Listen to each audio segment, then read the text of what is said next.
Hello, fellow heirs, and welcome back to Weekday Wind Down with the Word, where we are reading through the book of Exodus. And today we will be reading the 22nd chapter of Exodus in the NLT version. So without any further ado, let's get started. Exodus 22 covers protection of property as well as social responsibility. And it reads as follows. If someone steals an ox or sheep and then kills or sells it, the thief must pay back 5 oxen for each ox stolen and 4 sheep for each sheep stolen. If a thief is caught in the act of breaking into a house and is stuck and killed in the process, the person who killed the thief is not guilty of murder. But if it happens in daylight, the one who killed the thief is guilty of murder. A thief who is caught must pay in full for everything he stole. If he cannot pay, he must be sold as a slave to pay for his theft. If an animal is grazing in a field or vineyard and the owner lets it stray into someone else's field to graze, then the animal's owner must pay compensation from the best of his own grain or grapes. If you are burning thorn bushes and the fire gets out of control and spreads into another person's field, destroying the sheaves or the uncut grain or the whole crop, the one who started the fire must pay for the lost crop. Suppose someone leaves money or goods with a neighbor for safekeeping, and they are stolen from the neighbor's house. If the thief is caught, the compensation is double the value of what was stolen. But if the thief is not caught, the neighbor must appear before God, who will determine if he stole the property. Suppose there is a dispute between two people who both claim to own a particular ox, donkey, sheep, article of clothing, or any lost property. Both parties must come before God, and the person whom God declares guilty must pay double compensation to the other.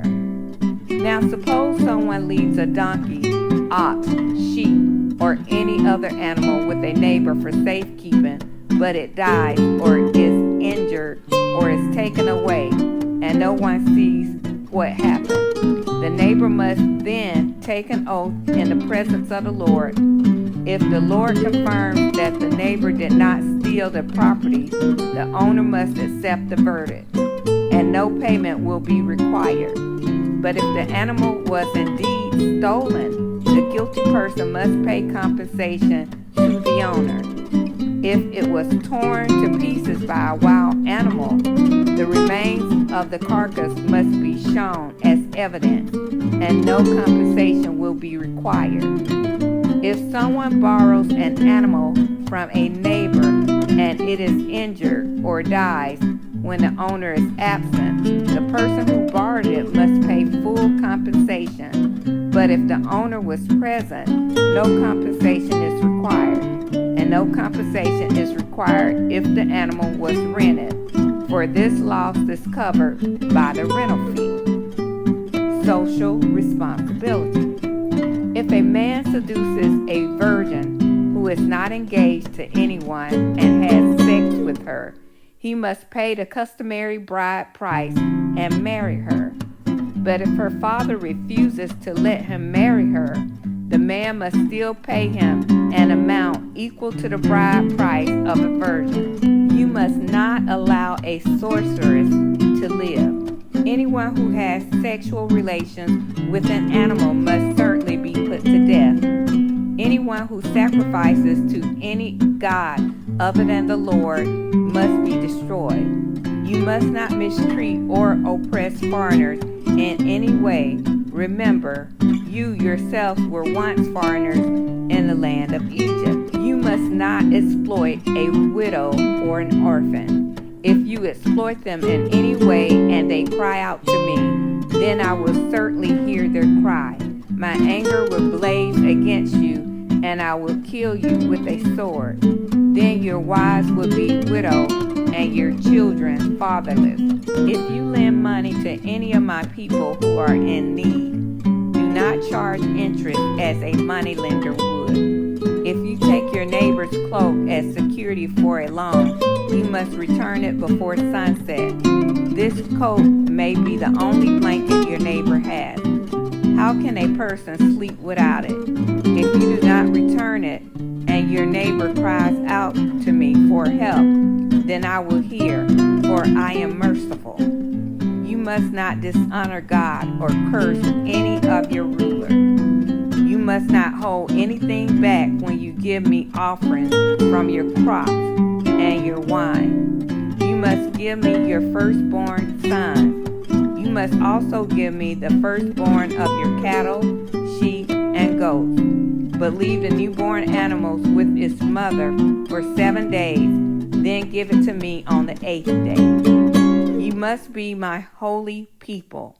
Therefore, do not eat any animal that has been torn up and killed by wild animals. Throw it to the dogs.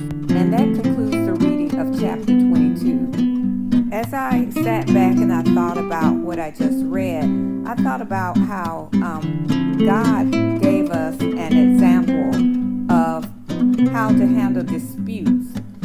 And even back then, even though this was thousands of years ago, we can still look at these examples and get an idea of how to treat others, or what we can do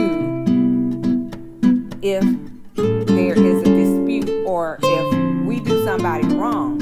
Even if we don't mean to do somebody wrong, sometimes you still need to pay for it. You still may owe them money, because you damaged their property, or their property was destroyed in your care. You need to pay for that. You don't need to just say, "Oh, I'm sorry."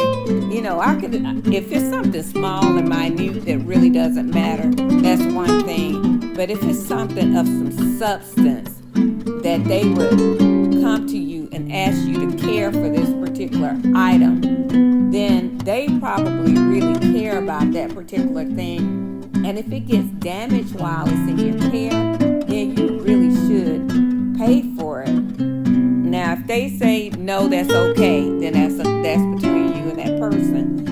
But I really do like how people said the Bible is basic instructions before leaving earth, because God really laid down some instructions in this chapter, and it's a picture of how we should conduct ourselves, even now, and probably until he comes back.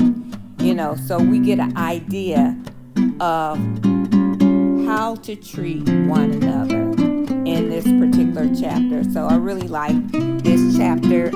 Please tell me what your thoughts are on it. I would love to hear about it. As you know, iron sharpens iron. That's what I thought about it when I read it today. Maybe next time I read it, God will show me something else. But what has God shown you today?